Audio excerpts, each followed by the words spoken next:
Good, good. I'm just seeing if I have a turn off the original sound. I don't know why I don't get that option on this computer. Let's see, turn off original sound. Am I coming through all right, or am I distorted still?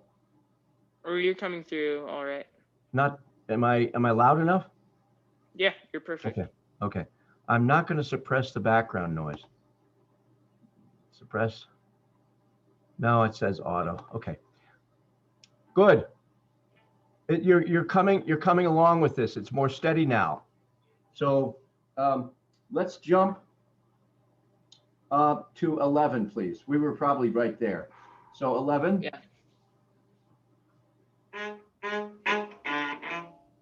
You remember my Beaux suggestion? Yeah. This gets more sound. I'll just keep reminding you. Don't get upset at me. Okay. So it's kind of like a violin bow hold. Exactly. Well, no, because some violinists hold their bows this way. Yes, but they go all over the place. It's like a violin. Yes, exactly. Tipping the hand a little bit. Okay. Okay. And in fact, this is like the violin too. Remember I started talking about this? Mm-hmm. It's an angle this way. You see, the beauty of that is all the way up and down the fingerboard, Graham. I don't know why more people don't think about this, but all the way up and down the fingerboard, you don't have to change angles of your hand so that it creates a smoother transition.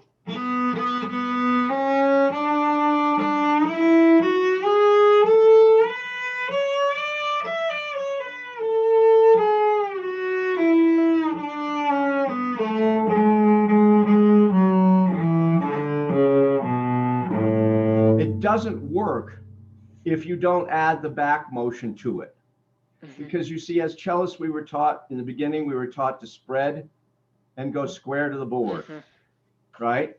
And we use the stretches between our fingers to get from point A to point B. So if we move it back into a violin grip, which allows us to just wiggle your fingers for a second, feel how that feels. Put them right together, like you're playing the flute. Yeah.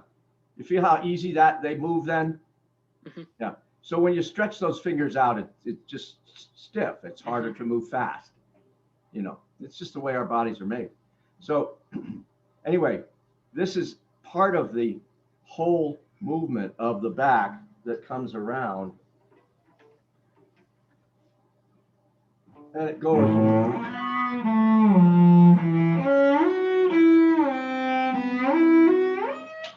So you see, this moves the fingers without them having to find where they're going. And eventually, believe it or not, you know, like this isn't the best example, but you know, little teeth on a cog wheel, a gear has little teeth on it, right? As it turns around. I can't think of a machine right now that many of them have that. So eventually, you're going to start to feel little teeth in the cogwheel of your waist.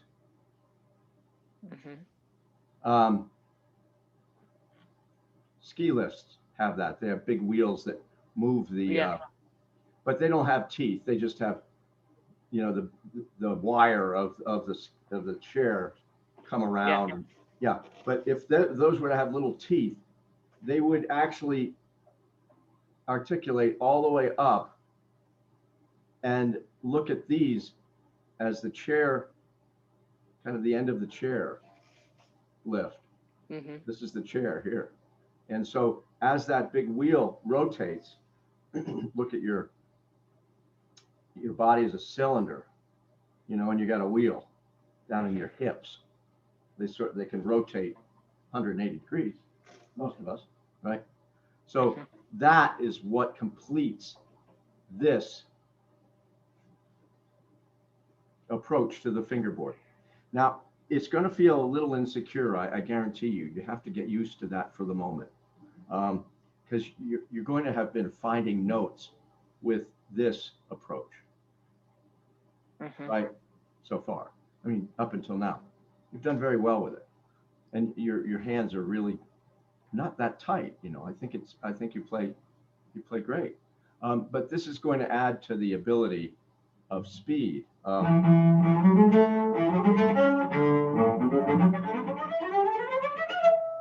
So that they can just dance up the board with almost no effort, because you start to learn where each note is in your whole body structure. All right. Planting this at your age, which is, are you 15? I am 13. Okay. Man, planting this at 13 is remarkable. I never had really any good teaching when I was your age. I played since I was 8. There were no good teachers in our town. So I went by the seat of my pants, basically. And until I was 18 at college. So I played 10 years, but didn't have any legitimate teaching until I went to college. So anyway, all right. So that's a long story, but it was good I was recording it because I want you to hear this. Let me shut the recording off for a second.